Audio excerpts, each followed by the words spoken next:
ఇది ఒపీనియన్ కాదు, గత 2 సంవత్సరాలుగా జరిగిన నిజాలు. జెఫ్రీ ఎప్స్టీన్ ఫైల్స్ రిలీజ్ అయిన తర్వాత పెద్ద పెద్ద పొలిటీషియన్స్, సెలబ్రిటీస్ వీళ్ళందరి పేర్లు లిస్ట్ అయినాయి అంటే పబ్లిక్లోకి వచ్చాయి. కరెక్టే. ఇంత జరిగినా కూడా పొలిటికల్ రిఫార్మ్ మాత్రం జరగలేదు. ఇది కన్ఫామ్గా 100% జెన్యూన్ న్యూసా అంటే 100% కరెక్టా అంటే క్వశ్చన్ మార్క్.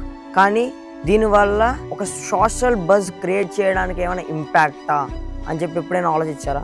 అండ్ లాస్ట్ 2 yearsగా చూసుకుంటే గోల్డ్ ప్రైస్, సిల్వర్ ప్రైస్ చాలా డిమాండ్ పెరిగింది. అండ్ ఈ స్టాక్ మార్కెట్స్ కూడా ఇన్కన్సిస్టెంట్గా ఎలా పడితే అలా పర్ఫామ్ చేస్తున్నాయి. గుడ్ న్యూస్ వస్తే ర్యాలీస్, బ్యాడ్ న్యూస్ వస్తే వాల్టాలిటీ, ఇవన్నీ జరిగినాయి. పొలిటికల్ డ్రామా కనపడుతుంది.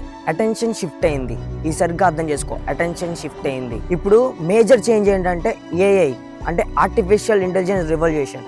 ఇప్పుడు ఈ ఆర్టిఫిషియల్ ఇంటెలిజెన్స్ వల్ల జాబ్స్ అనేవి ఉండవా అంటే కాదు, కొత్త టైప్ ఆఫ్ జాబ్స్ అనేది రీప్లేస్ అవుతాయి అనమాట. ఇప్పుడు మెయిన్ కేటగిరీ ఏంటంటే సోషల్ మీడియా. ఈ సోషల్ మీడియా ఇప్పుడు ఫన్ అండ్ ఎంటర్టైన్మెంటే కాదు, ఇది ఒక సోషల్ పవర్గా యూజ్ చేసుకోవచ్చు. ఈ సోషల్ మీడియాని కరెక్ట్గా వాడుకుంటే ఎన్నో రాజ్యాంగాలు కూడా కూల్చేయచ్చు అనమాట. అందుకే సోషల్ మీడియా డేంజర్ కాదు, కరెక్ట్గా వాడకపోతే డేంజర్. ఇక్కడ టెక్నాలజీ మారింది కానీ ఆలోచన మార్చుకోవాలి. ఇలాంటి డీపర్ అండర్స్టాండింగ్ కోసం మన పేజ్ని ఫాలో చేయండి. బాయ్.